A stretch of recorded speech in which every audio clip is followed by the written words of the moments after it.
अस्सलाम वालेकुम नाजरीन, मैं अब्दुल जब्बार सुमरो हाजिर हूँ आपके program behind the news with Abdul Jabbar Soomro के साथ। तो शुरू करते हैं आज की खबरें। आज दो बड़ी स्टोरीज़ हैं, उन पर बात करेंगे। उसके अलावा भी एक दो मौजू और हैं। बड़ी स्टोरीज़ कौन सी हैं? एक तो DG ISPR की कल की प्रेस कॉन्फ्रेंस, जिसने PTI के लीडर और PTI के रहनुमाओं और कारकुनों के धुएं निकाल दिए। दूसरी तरफ PTI के अहम रहनुमाओं की अमेरिकी सफीर से मुलाकात और गुलामी नामंजूर नारे लगाने वाले उनके पांव और घटनों में बैठ गए और उनसे क्या मुतालबात किए, क्या बातें की, उस पर बात करेंगे। तो सबसे पहले DG ISPR की प्रेस कॉन्फ्रेंस जो कल हुई, ये 9 मई के तनाजुर में थी और बिल्कुल वाज़ेह तौर पर फौज का ऐलान है कि 9 मई को न भूला जा सकता है, न उसे छोड़ा जा सकता है। इसे किसी मुजरिम को सजा दिए बगैर नहीं रहेंगे और उनके सहूलतकार जो सहूलतकारी कर रहे हैं उनको भी नहीं छोड़ा जाएगा। ताहम PTI के बानी और इमरान खान के लिए एक रास्ता खोला गया है और वो है माफ़ी का, कि वो बाकायदा माफ़ी मांगे फौज के साथ, शहीदों से और पाकिस्तानी कौम के साथ कि उन्होंने जो कुछ किया गलत किया, उसके बाद शायद कुछ बात बने। दूसरी तरफ PTI के जो टूलर थे, यूट्यूबर थे, पिछले 2-3 महीनों से सर खा गए थे, तो बस आज मुज़ाकरात हो रहे हैं, अब ही हो रहे हैं। और शहरियार ने तो कहा कि हम DG ISI से करेंगे और आर्मी चीफ से मुज़ाकरात करेंगे, सियासी लीडरों से क्या करने। तो उसका जवाब ISPR ने दे दिया कि फ़ौज किसी के साथ मुज़ाकरात नहीं करेगी और फ़ौज किसी सियासत में भी नहीं है। इसलिए हुकूमत जाने और अपोजिशन जाने, ये इनके आपस के मामला हैं, लेकिन 9 मई के वाक़यात पर किसी किस्म की कोई रियायत नहीं होगी। इसके बाद अब PTI ने जो 3 रुकनी एक कमेटी बनाई थी, वो अब गई पानी में, उसका वजूद ही ख़त्म हो गया कि अब वो किससे मुज़ाकरात करेगी, क्योंकि ये हुकूमत से तो मुज़ाकरात करने से रहे और कह रहे हैं कि नहीं, इन चोरों से मुज़ाकरात नहीं होंगे। इनके दिमाग में एक बात जो फीड की गई है, अब वो उससे बाहर निकलने के लिए तैयार नहीं है। उनको बताया भी जाता है कि सूरत हाल किस तरफ जा रही है। सारी जमायतों से, जब मौलाना फजल रहमान से ही बात हो सकती है, दूसरों से बात हो सकती है, अचकजई से बात हो सकती है, तो फिर वज़ीर आज़म से क्यों नहीं? ये एक सवाल है। जब इनकी पार्टी के रहनुमा वज़ीर आज़म और दीगर हुकूमती वज़ीरों से मिल रहे हैं, अपनी अपनी कमेटियां लेने के चक्करों में वहाँ मुज़ाकरात कर रहे हैं अपने फ़ायदे के लिए, लेकिन कौम के अजीम तरुफात में ये मुज़ाकरात करने के लिए तैयार नहीं। जिस तरह फ़ौज के DG ISPR ने कल कहा कि ये एक इंतशारी ग्रुप है, तो बिल्कुल ऐसा ही है। और इंतशारी ग्रुप ने जो हरकतें की हैं वो आप और हम सबको देखेंगे। और 2 दिन के बाद, यानी कल 9 मई है, 1 साल पूरा हो जाएगा, लेकिन अभी तक 9 मई के जो मुजरमों को सजाएं नहीं मिली। उसकी वजह यह है कि सुप्रीम कोर्ट इस केस का फैसला नहीं कर पाई। वो केस अभी तक सुप्रीम कोर्ट में पेंडिंग है, जिसकी वजह से ये सारे जिन 9 मई के मुजरमान जेलों में पड़े हैं, अभी तक अंदर ही पड़े हुए हैं। लेकिन उनमें जो लोग अपनी सज़ा, यानी 1 साल की सज़ा तक या उससे कम सज़ा वाले लोग थे, उन सबको पहले ही छोड़ दिया गया है, क्योंकि वो अपनी के की सज़ा काट चुके हैं।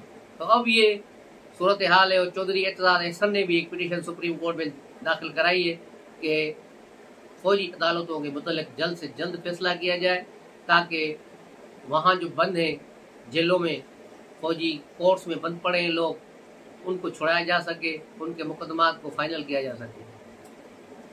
दूसरी तरफ काजी फायद ईसा की सरबराही में होने वाला कल का इजलास भी हुआ सुप्रीम कोर्ट का, जिसमें 6 जजों की चीखों पुकार पर गौर फिक्र किया गया और उस इजलास को फिर गैर मुय्यना मुद्दत तक मुलतवी किया गया।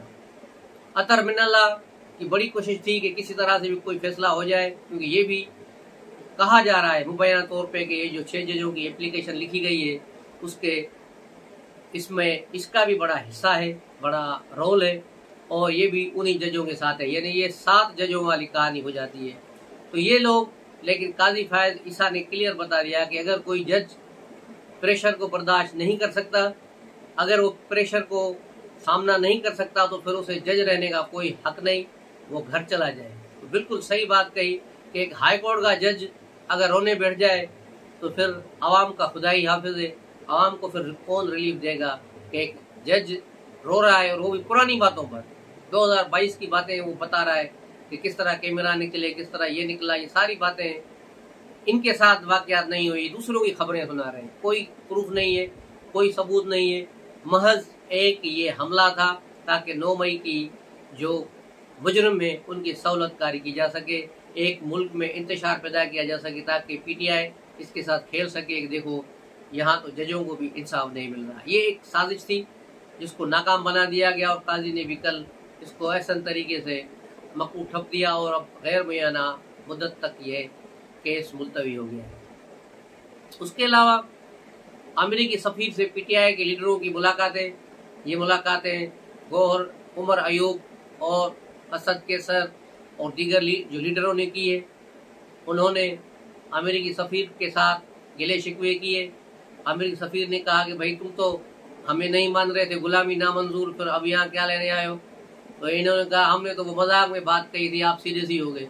वो तो इमरान खान ऐसी बात कह देता है, हम तो आपके साथ हैं, हमने तो वहाँ लाफिंग फर्में भी आपके लिए बनाई हैं, ये किया है, हमारे साथ बड़ा जुल्म हो रहा है पाकिस्तान में, इलेक्शन में हमारे साथ धांधली हुई, आप कुछ हमारे लिए करें, आप हमारे आका हैं। तो ये है पीटीआई का असल चेहरा जो यूथ भी देखें और सारे लोग देखें।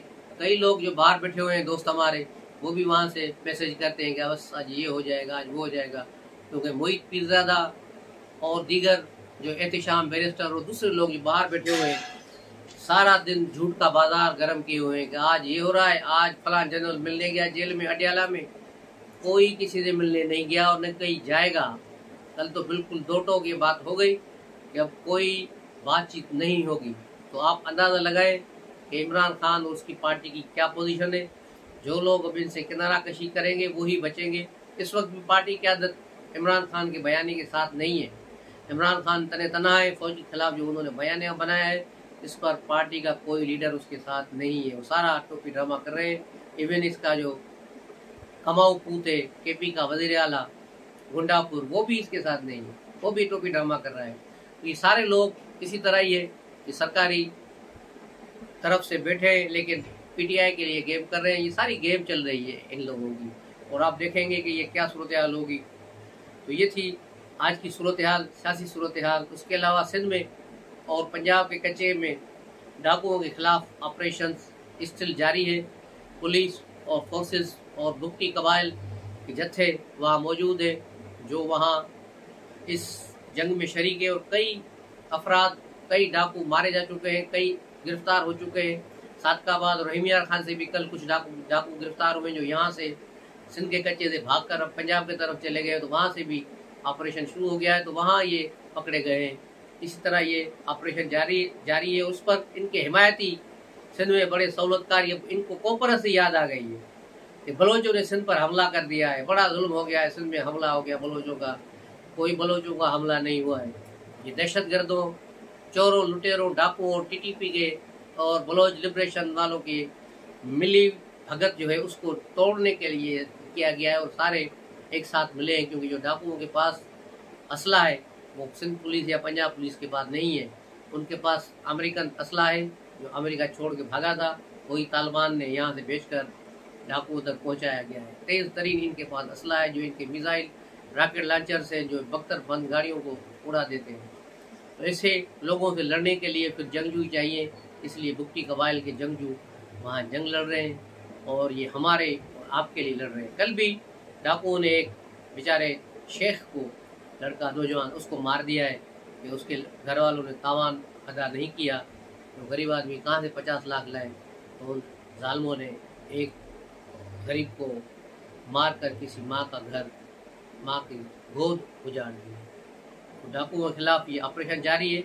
मैं चाहता हूँ हर पाकिस्तानी इसकी हिमायत करे, ख्वाह वो किसी भी ज़बान का हो, क्योंकि यहाँ बात किसी ज़बान, किसी मजहब, किसी सूबे की नहीं हो रही, बात यहाँ क्रिमिनल से जंग की हो रही है। होना तो ये चाहिए था कि सिंध के लोग भी निकल के इस जंग में शरीक होते, लेकिन अगर तुम दबक कर घरों में बैठे हो तो कम से कम सोशल मीडिया पर बकवास न करो। उसके अलावा एक खबर शेर अफजल मरवत की है, जिसे पहले इमरान खान ने पीसीबी का चेयरमैन बनाया, लेकिन बाद में फिर क्योंकि वो आपको मालूम है कि कानों का कच्चा है, जब वो हुरों वाली दवा खाता है जिसमें इसको भूरे नजर आती हैं, तो फिर उस वक्त इसके फैसले कुछ और होते हैं।